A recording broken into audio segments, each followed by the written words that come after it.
I'm having like warm feelings of nostalgia because the Pistons, who, in my youth were good, and in my young years, when in my 20s, when I was just a young kid trying to make deadline at the Palace of Auburn Hills. With a buzz cut. With the buzz cut. Number 2. Didn't have to worry. Could get it in any city. Then he'd just go in and say number 2. Didn't have to worry. You can do it yourself. Trust me on that one. I wouldn't recommend Pistons it. Wednesday night are going for a team record. Their 14th win on ESPN against the Celtics, going for their longest winning streak ever. And the other two times they won 13 games. One was in 03-04, my first year covering the NBA when they won the title. The other one was, I think, in 89-90. Huh. I believe have they not won 14 in a row already? I thought they were 1 and 2, right? No, I think they're 13. Was it 13? It's 13. It's that 90 team went 25-1. They won 12 straight, lost a game, and then won 13 straight. Pretty good. So, yeah. That's these guys ain't that. These guys aren't that. It's a little different. Check yourself. They're 15-2. So you've had some interesting reports. So, okay. As we do in the media, people sort of had the Pistons sort of in the middle of the pack. Oh, but they were a nice story last year. And now, like, nobody had them 15-2. I mean, maybe they did. I mean, if Cade wants to say he had himself 15-2, who am I to say? But now that they're 15-2, folks like us in the media are like, all right, well, maybe they're going to win the East this year, and maybe they could use expiring contracts and stuff to upgrade their roster. So you've had some reporting about this, Vince. You have lived in Detroit and covered the Pistons for a long time. What do you think the Pistons' plan is as they approach what is a new reality of them being the number 1 team in the East? This is a whole new, different type of reality for Tom Gores. Like 2 years ago this time, he had us jumping on a Zoom like on Christmas Eve to apologize for a soon-to-be 28-game losing streak. So to say that this is new territory is very understating. I think this, though. I do believe that ownership at least has an appetite if they are willing, if the front office is willing to go for it. The ownership has been like, oh yeah, we can go. Let's go get Blake Griffin. Remember that deal was a blockbuster deal in 2017 because they thought they had finally gotten a star and Stan Van Gundy and everything else. And Blake was signed to a long-term deal with the Clippers and everything. So they haven't been afraid of making big moves. I think they have learned. Now you have to be a little more prudent. But when you look at the treasure trove of young players, not just Cade Cunningham, Jaden Ivey is back. Asar Thompson is playing well. Ron Holland. Don't forget, Jalen Duren's going to be up for a big-time extension that you have to budget for. So the question you have to ask yourself is, do we have the appetite to be able to handle all of our young players, similar to Oklahoma City, but not quite like Oklahoma City? Or do we want to, let's say, see what it costs for Lowry Markkanen, which I think the starting point for that would be Asar Thompson, and the answer for that from Detroit's standpoint is no. Well, but they don't. But no, they're not. No, not that. But I'm saying, you mentioned Lowry Markkanen. There are other potential targets. I think it would actually probably cost less in terms of what you've got to give up to get Anthony Davis, because, as Bontemps wants to chime in, it will cost more in terms of his salary. That is true. But I'm sure Bontemps is probably not a huge fan of Anthony Davis coming to a contender and helping a contender. Like, I actually think Anthony Davis fit with Detroit is okay. I mean, I think, I think it depends on what the Pistons are trying to do, right? But I think, like you were saying, Vinny, Tom Gores has never been afraid to spend money. And I think if you talk to people either in past regimes or the current one, like, resources are never really a question. And like, he's always back. I mean, look, he just spent $80 million to go get Monty Williams, right? You mentioned the Blake Griffin deal. Like he's proven he's well, but I mean it like in all sincerity. It's not like, it's not like this is a market where you go in there and go, well, are they going to be willing to pay the tax? Like, he's going to pay the tax. I think, like you said, the question is, how do you allocate your resources? And I do think the AD thing, I think, is interesting to me if they do end up looking at trying to upgrade. Because, like we've talked about, if you're trading for Lowry Markkanen or say Jaren Jackson Jr. becomes available, or one of these other long-term mid-20 to late 20s guys in the range we're talking about, right? Memphis, Utah, they're going to be asking for a ton. Like, as we've laid out, if Dallas ends up trading Anthony Davis, the market's not going to be great. So you might be able to get a guy like Anthony Davis for a relatively small current price. And yes, you have the next 2 years at a big number, but you're still just gradually working into paying Asar Thompson, paying Ron Holland, paying Jalen Duren, paying Jaden Ivey. And you might be able to massage that and make that work. And also, by the way, get a really good player and have a chance in a, like, I would argue, as wide open a conference as we've ever seen to really make a run if you're Detroit with the group they have. I don't want to offend people in Memphis. I've got a lot of friends there. I'm always well received and very popular with their fan base. But I got to tell you said Jaren Jackson Jr. and my heart skipped a beat. Whew. Michigan State, Jaren Jackson Jr. on that Pistons team. Oh, man. That's something. You could talk me into the Pistons maybe throwing a bunch of stuff in the pot there now. But listen, just signed a contract with the Grizzlies. You know, I don't want to get ahead of ourselves on that one. I just got a little excited. I'm a little weary on that one just because when you look at the one hole that this team does have, I don't think it's defensively, right? You're talking about a top 3, top 4 team in defensive efficiency. When you got Jalen Duren defending the rim, Isaiah Stewart defending the rim, I feel like you're short up there. They're not one of the top 10 teams at 3-point shooting.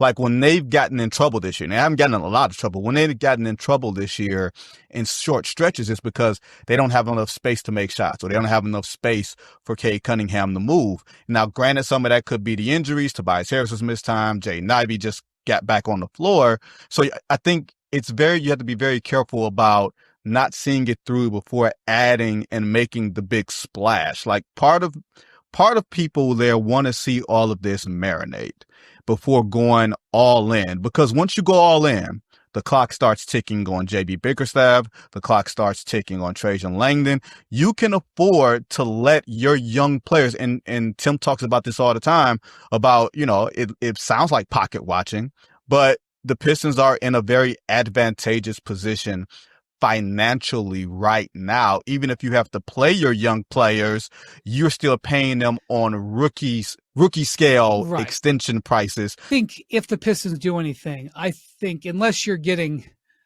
one of the MVP candidates, okay, I don't think you're going to be able to pull Jalen Duren or Asar Thompson out of there, okay?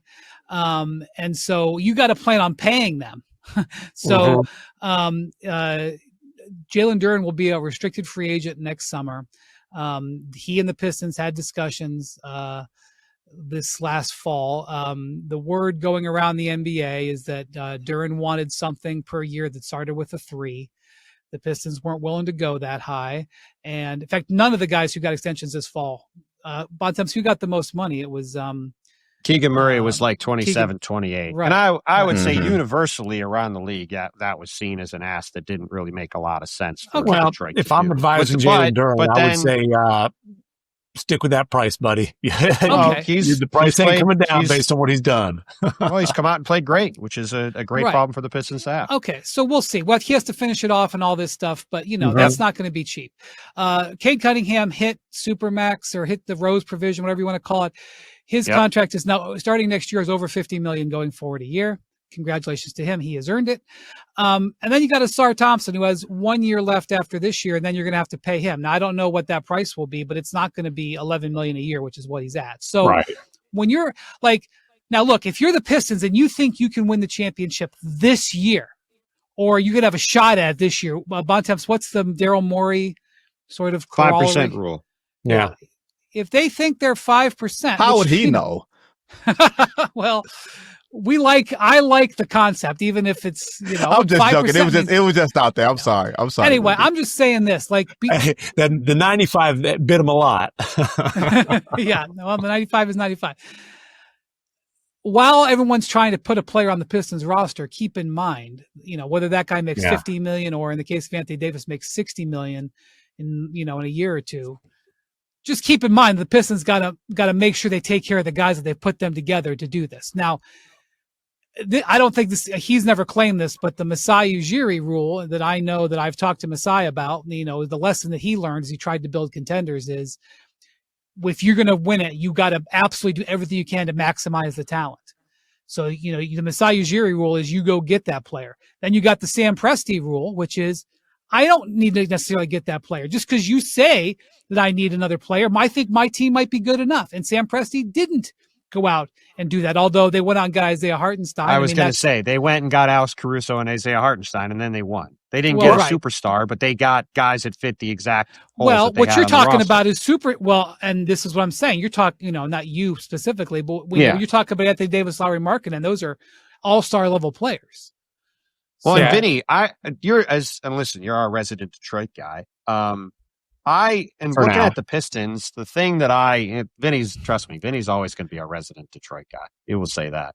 The thing that I think Detroit needs more than even necessarily one of these bigs is, like you hinted at it before, but it's just a flat out second scoring option next to Cade. And I would almost say, ironically, I know he's hurt right now, but I think the guy on the Mavs that if he became available, I think would be a way better fit for the Pistons would be to get Kyrie Irving and put him next to Cade Cunningham. I'm not saying Kyrie's getting traded, but to me, I think that if they this, it's sort of the discussion we had all last year with Oklahoma City, where the question was Jalen Williams, who had a rough playoff series against Dallas 2 years ago, going to be able to step up when it was required in the playoffs? Now, he obviously was awesome in the playoffs, had the 40-piece in the finals, helped them win the title. But if you typically look at these teams, you need to have two perimeter scorers. They've obviously got Cade. Jalen Duren has been a 20-point-a-game guy in the paint, but he's doing that on sort of, workman-like stuff. You're not going to have him as a real second option, I don't think, in the playoffs. So, whatever they end up doing, if they do make a swing in the trade market, I think that's the weakness that I think they have to address, is to get a guy to go with Cade so it's not all on Cade to try to do it in the playoffs against big-time opponents. Well, and Vinny, where are they on Ivy? Are they holding out hope that Jaden Ivey can prove himself in that role now that he's back? That's the thing, Tim, is that Jaden Ivey is still their guy. Trajan Langdon did the smartest thing that I think any GM could have come in and done after a team won just 14 games. Mm-hmm. He didn't look at these guys and say, hey, you're a bunch of losers. I'm going to trade you off because the juju is bad. He just surrounded them with the veterans and said, hey, let's just see. Remember, these aren't like great star level veterans. It's stable. Tobias Harris, Tim Hardaway Jr., Malik Beasley. And then the young guys got to grow on their own. So there's nothing. Malik Beasley, yes. Well, yes, and Beasley. But there's nothing that leads me to think that they're not going to give Jaden Ivey, who shot 43% last year on catch and shoot threes on small volume, to see if he's the guy that can create his own shot. To me, it's less about what you can do with Cade. It's more about what you can do without Cade, to be less Cade dependent. I mean, to have a guy who doesn't have to eat off of Cade Cunningham, a name that intrigues me. And I haven't talked about this with the Pistons, but I know that this guy is starting to get out there a little bit. We're looking at these big names, Kyrie or Anthony Davis or Lauri Markkanen. What about a guy like Kobe White in Chicago on an affordable contract? And Chicago is starting to sniff around just a little bit. And it's hard to make a trade in the division. It's hard to make a trade up I-94. It's hard to make a trade with two hated rivals like that. At least they used to be. But I think it's those sort of moves around the fringes that Kobe would be awesome for the Pistons. Exactly. Not to interrupt, but he would be great. And here's the other thing for me, and I'm a big history guy, modern NBA history. So, 40 years. There has never, or there's been one team in the history that I can think of that went from not winning a single playoff series to winning the championship, or at least getting to the finals the very next year. And that was the 07-08 Celtics, who went from being historically bad to getting Ray Allen and Kevin Garnett on draft night. Even Oklahoma City last year, they had the experience of winning next year. So I don't think there's any rush on these guys saying we got to get to the finals now. I don't think they're afraid of Boston with Jason Tatum down the line. I think they're trying to build a sustainable model of something that if we can contend right now, cool, but let's just see how this thing simmers in the meantime. Well, and when you mentioned the Thunder, and I think there's a comparison here in the sense of went through a rebuild, bunch of homegrown talent that is blossoming. Do you speed things up with a superstar? How much do you factor in the future payroll? And part of Presti's calculus there was like, hey, let's see what we've got. Let's see if we've got the star core already in place. Let's give these guys a chance. And obviously they proved that they did. I think you can also look at the Rockets, and the one thing the Rockets did not want to do was take a big swing at a star that would shorten their runway. You know, they weren't going to give up what they considered to be their star, potential star foundation. Look, as much lip service as they gave us, clearly Jalen Green wasn't part of that. They managed to kind of make a have your cake and eat it too move with KD, where they got that proven veteran star, and they got him to take a little bit less on an extension. And they got to do it without giving up anything that they felt was going to shorten their runway as a contender. So, you know, the Herschel Walker deal is up. Like, I hope people understand what I'm trying to say when I say, like, nope, or Rudy Gobert. How about that? The Herschel Walker deal. I'm in Dallas. Reference. People around here understand the Herschel Walker trade.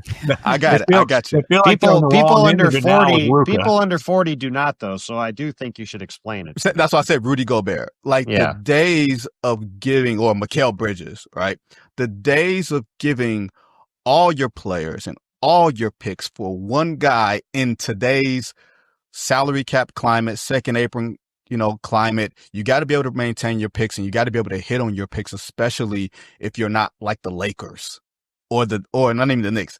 The Lakers are the only team that can afford to not hit on their picks and wind up having Luka Doncic fall into their lap, or have LeBron James fall into their lap. Everybody else has to be smart and strategic about this. So you're not, even if you trade for Lowry Markkanen, Danny Ainge ain't getting no 5 picks and 4 players and all that. Challenge accepted. That ain't happening.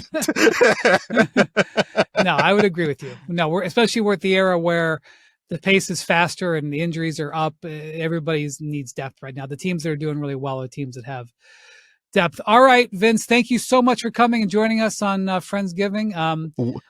Wendy, I wish you respectful luck on Saturday afternoon. You beat me to it. I don't wish you guys any luck at all. I just hope that our friendship can stand the test of whatever's going to happen on Saturday. So Vince is a Michigan guy. I'm an Ohio State fan, and it's been a rough decade, but we persevere. My whole childhood was John Cooper, Vince. I mean, I can take it. I can take it. Hello, right. Heisman. Ryan's always happy when he's grumpy anyway, so a Wasu loss is always something he can revel in, even though he is mad about it. So it'll be